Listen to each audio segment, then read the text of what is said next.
I have time to date anyone. I'm gone 3 to 6 weeks at a time, what amounts to several months of the year, I said. I'm sure your nephew is really nice, but I won't even get the chance to find out for myself because I'll be gone all the time. You'd make a perfect couple, Brooke. Trust me. I wanted to ask Miss Helen why, if her nephew was so great, he was still single after all this time. But I didn't want to run the risk of starting that conversation.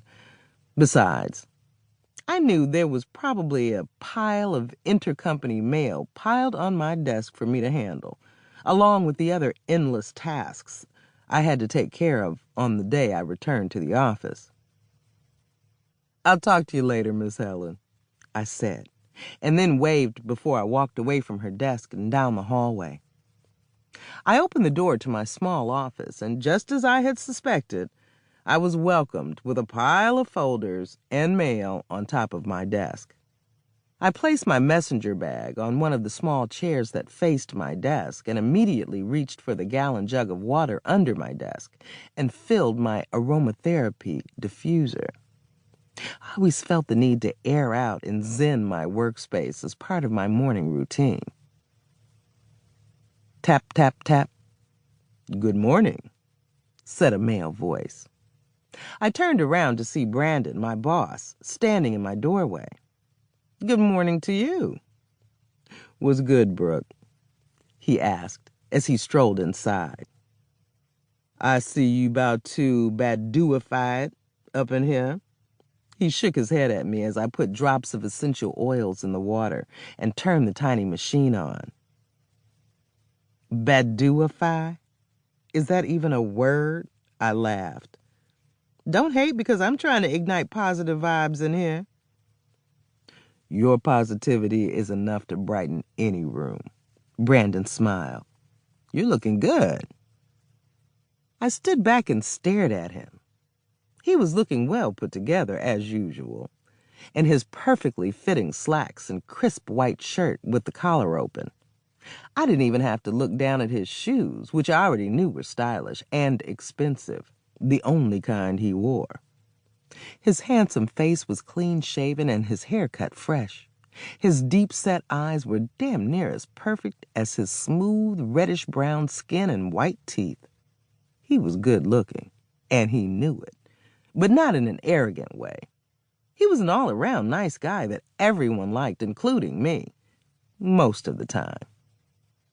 We had a history, and he had a tendency to try to use that to his advantage. What do you want, Brandon? I asked, my bullshit meter suddenly alerting me. What? I can't give you a compliment? He asked innocently. You can, but what do you want? I repeated.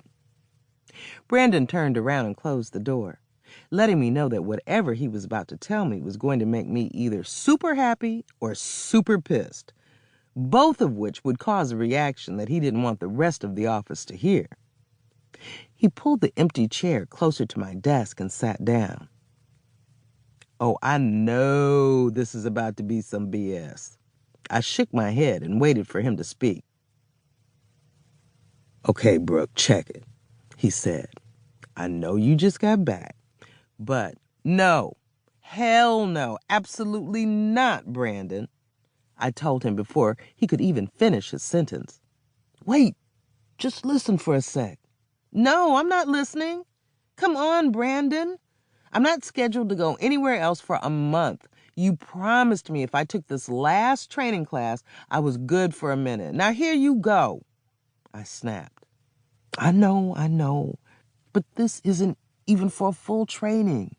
It's just a week in Denver, he explained. Denver? Oh, hell no. Send someone else because I'm not going, I told him. Brooke, come on. I don't have anyone else to send.